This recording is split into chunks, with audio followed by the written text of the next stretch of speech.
Fala pessoal, beleza? Nessa aula a gente vai aprender a trabalhar com os DTOs. Lá nas primeiras aulas a gente criou o usuário, simulou a criação de usuário, só que o usuário podia passar o que ele quisesse. Então agora a gente vai validar se o que o usuário está passando está certo ou está errado. Além disso, a gente vai começar a devolver um DTO. A gente não vai devolver mais aquele objeto grande com todas as informações que veio do banco de dados, com created at, updated at. A gente vai devolver para o usuário somente aquilo que é necessário. Então a gente já vai começar a montar esses objetos. Beleza, bora lá.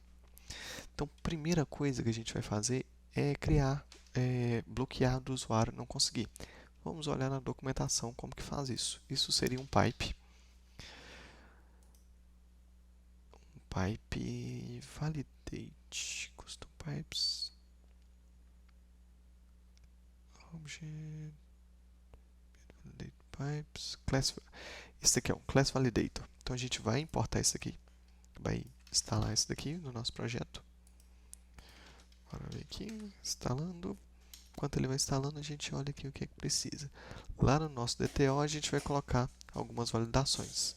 Então vamos ver lá no nosso DTO. Nosso DTO que a gente criou é de usuário.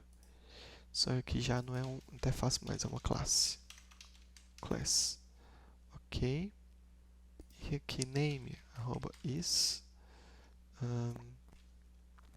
string. Beleza. Ele tem que ser uma string. O e-mail é is string.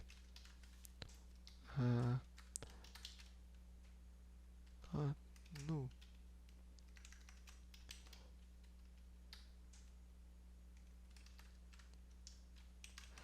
Vamos só ver aqui além o que o Class Validator tem aqui pra gente.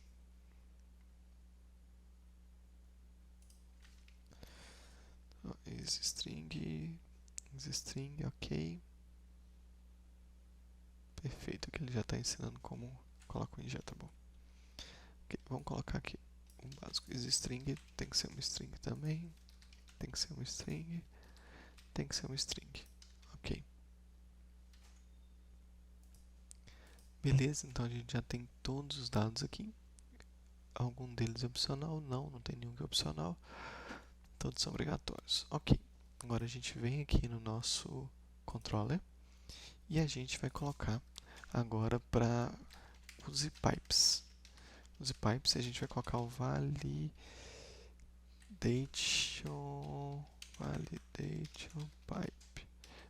pipe. Beleza? E eu vou colocar aqui que esse body ele já sabe aqui então que ele já tem o validator lá dentro. Beleza, vamos rodar e vamos ver se vai dar certo. Run start dev. Vamos ver se ele vai conseguir inserir agora um número, por exemplo, no e-mail. Vamos ver aqui. Só buscar os usuários para ver. Tem 2 usuários aqui. E aqui eu vou inserir esse aqui normalmente. Ok. Só que em vez de João, eu vou passar um número. E ele dá erro. Ele fala que ele já dá um erro 400 falando que não pode ser. Então ele já corrige para a gente colocando aqueles dados certos. Vamos tentar passar alguma informação a mais que nem a gente tinha passado anteriormente. Vamos ver se vai. Ele vai assim mesmo. Porque ele não considera essa informação. Então ele pode passar. Então, vamos passar aqui um vazio. Vazio, como ele não está como opcional, ele vai dar erro. Então, password aqui, como ele não está como opcional, ele dá erro. Então, perfeito. Funcionou certinho do jeito que a gente quer. Beleza, agora vamos retornar o nosso DTO. Agora a gente vai ter um DTO de return. Então, vamos ver aqui. Nosso DTO, vamos criar aqui file return user.dto.ts. Esse return DTO é um class com o nome return user DTO. Deixa eu ver como que tá aqui, deixa eu já copiar aqui. Eu não vou devolver todos esses dados, eu quero devolver o aqui. Beleza, deixa eu copiar tudo. Return user DTO, export class. E aqui eu vou colocar esses dados. O que eu vou colocar? Eu vou devolver o name, eu vou devolver o e-mail, eu vou devolver o phone, eu vou devolver o CPF, o password eu não vou devolver, o tipo de usuário eu não vou devolver, nem a data que foi atualizada. Ok, esse daqui é meu objeto, mas eu vou criar um construtor para ele, para facilitar um pouquinho minha vida. Então, constructor. E aqui o que eu vou receber? Eu vou receber um user entity, que é do tipo user entity. Ok, meu construtor, eu vou alimentar isso daqui. Deixa eu só colocar isso aqui por cima. Então, meu thisID vai receber user entity.id. Meu this.name vai receber user.ent.name. Meu this.email vai receber user ent.email. Meu this.phone vai receber user ent.phone. Meu this.cpf vai receber user entity.cpf. Pronto, agora o meu construtor ele vai receber esse entity e vai devolver. E isso eu vou colocar agora lá no meu controller. Lembra que quando a gente está devolvendo aqui, ó, a gente está devolvendo esse array aqui, ele está devolvendo sempre com várias informações. Agora a gente vai modificar isso e vai devolver com o objeto que a gente quer. Então, bora lá. Return user DTO. A gente vai no nosso user controller.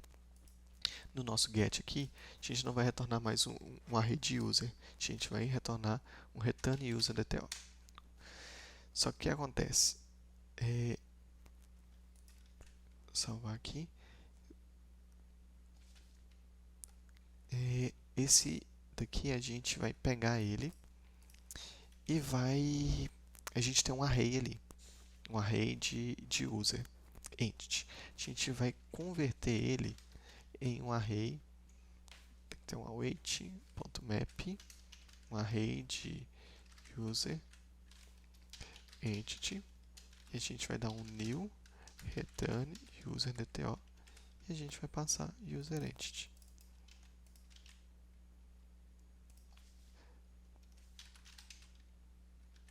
Pronto. Agora o que acontece? O que o map funciona? Como que o map funciona? Ele vai pegar esse array que eu tenho aqui, de get de user entity, e a cada um dele, cada vez que ele passar, ele vai transformar cada um dos itens nesse novo item que eu criei aqui. Então, eu estou convertendo todos eles para o tipo return user DTO. É desse jeito que eu estou fazendo a conversão de cada user entity meu, que eu tenho dados que veio lá do banco de dados, e eu vou modificando um por um até resolver os nossos dados. Então, vamos ver se deu certo aqui. Quando eu buscar, eu não posso mais devolver esse monte de informação. Eu quero que traga somente esses dados aqui de cima. Prontinho. Agora minha requisição está menor. É questão de bytes mesmo que está devolvendo, então ela está bem menor e não tem dados sensíveis ali mais. Aí agora a gente consegue trabalhar com esses nossos dados aqui. E o que acontece? Por que a gente fez essa mudança aqui no controller? Porque quando o service aqui, se algum service precisar consumir o dado de outro service, ele ainda tem todos os dados aqui. É só buscar, por exemplo, get all user. Deixa eu só consertar aqui que está escrito errado. Get all user. Ele sempre vai buscar esses usuários. Vai, por exemplo, outro service que quer usar esses usuários, ele vai buscar ali no service de user. Ele não vai lá no banco de dados, ele vai no service de user. Se eu fizesse isso com DTO, com DTO lá no service, quando outro service precisar chamar, eu não tenho todos os dados que talvez eu vou precisar. Por isso eu fiz essa mudança aqui no controller. Pronto, é isso. Essa aula foi bem simples, bem rápida. Deixa eu comentar aqui de status. Deixa ponto. Commit status m feed create DTO pipe. Pronto. É isso. Nessa aula, a gente já viu ali como limitar os dados. Então, a gente bloqueia ali a pessoa enviar dados que tem que ser, por exemplo, string, mas para frente a gente vai pegar alguns dados diferentes. Por exemplo, a gente pode criar o nosso próprio validador, verificar se o CPF é válido, se o CPF não é válido. Então, a gente pode criar essas funções. Mas nas próximas aulas a gente começa a atuar nisso. Beleza? Por essa é hoje, galera. Por hoje é isso, pessoal. Valeu!